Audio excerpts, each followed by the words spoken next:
ஹாய்ங்க. இன்றைக்கி நம்ம சூப்பரான ஒரு மஷ்ரூம் கிரேவி தான் எப்படி செய்கிறதுன்னு பார்க்க போகிறோம். இது சப்பாத்தி சாதத்தோடு வச்சு சாப்பிட சூப்பரான காம்பினேஷனாக இருக்கும். வாங்க எப்படி செய்கிறதுன்னு பார்க்கலாம்.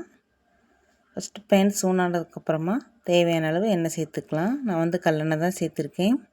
இது கூட 1/2 ஸ்பூன் சோம்பு, 2 கிராம்பு, 2 ஏலக்காய், ஒரு பட்டை சேர்த்துக்கலாம். இதெல்லாம் நல்லா பொரிஞ்சதுக்கப்புறமா கருவேப்பிலை சேர்த்துக்கலாம். கருவேப்பிலை நல்லா பொரிஞ்சதுக்கப்புறமா ஒரு 2 பெரிய வெங்காயத்தை எடுத்து பொடி பொடியாக நறுக்கி வச்சுருக்கேன். அதையும் சேர்த்து விட்டு நல்லா வதக்கலாம். இப்போ பார்த்திங்கன்னா வெங்காயம் நல்லா வதங்கட்டும். இப்போ இது கூட ஒரு 2 பச்சை மிளகாய் சேர்த்துக்கலாம். பச்சை மிளகாய் சேர்த்து நல்லா வதக்கி விட்டுடலாம். பச்சை மிளகாய் லைட்டாக கீறி விட்டு சேர்த்துருக்கேன்.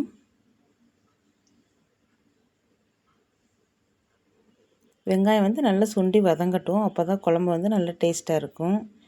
எப்போவுமே நம்ம எந்த குழம்பு வச்சாலும் வெங்காயம் எவ்வளோ நல்லா வதங்குதோ குழம்பு அவ்வளோ டேஸ்ட்டாக இருக்கும்.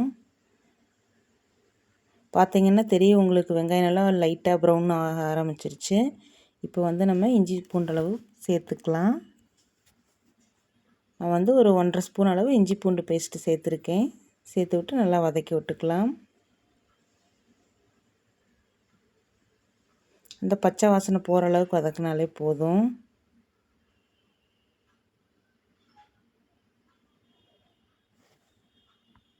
பச்சை வாசனை போகிற அளவுக்கு நம்ம வதக்கினாலே போதும்.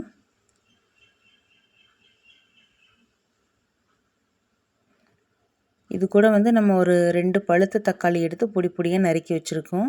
அதையும் சேர்த்துக்கலாம். சேர்த்து இதை நல்லா மிக்ஸ் பண்ணி கிளறி விட்டுக்கலாம். தக்காளியுமே நல்லா வதங்கி வரணும். நம்ம இது கூட மசாலா பொடியெல்லாம் ஆட் பண்ணி நல்லா இதிலேருந்து எண்ணெய் பிரிஞ்சு வர ஸ்டேஜில் தான் நம்ம காளானே சேர்த்துக்க போகிறோம். இப்போ இது நல்லா வதங்கட்டும்.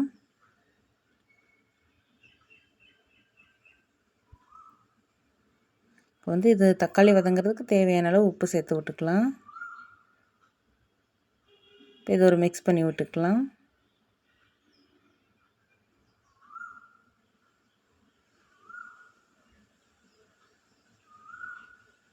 இப்போ இது கூட மசாலா பொடியெல்லாம் ஆட் பண்ணிக்கலாம். 1 ஸ்பூன் அளவு நான் மல்லித்தூள் சேர்த்துருக்கேன். 1/2 ஸ்பூன் மிளகாத்தூள், 1/2 ஸ்பூன் கரம் மசாலா.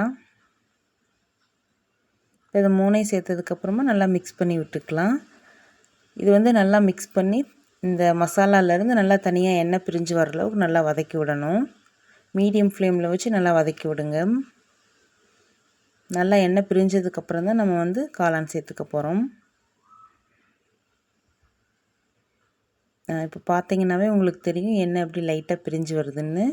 இந்த ஸ்டேஜில் நம்ம காளான் சேர்த்து நல்லா மிக்ஸ் பண்ணி விட்டுக்கலாம்.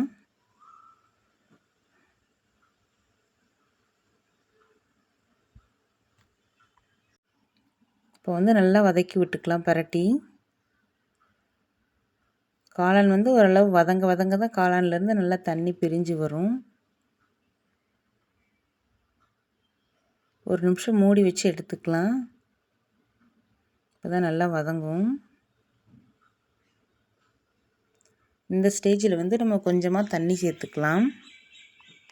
அப்போ தான் நம்மளுக்கு கிரேவி மாதிரி கிடைக்கும்.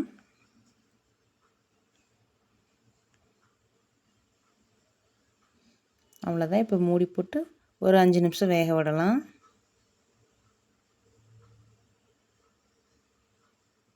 இப்போ லாஸ்ட்டாக நம்ம உப்பு சேர்த்துக்கலாம்.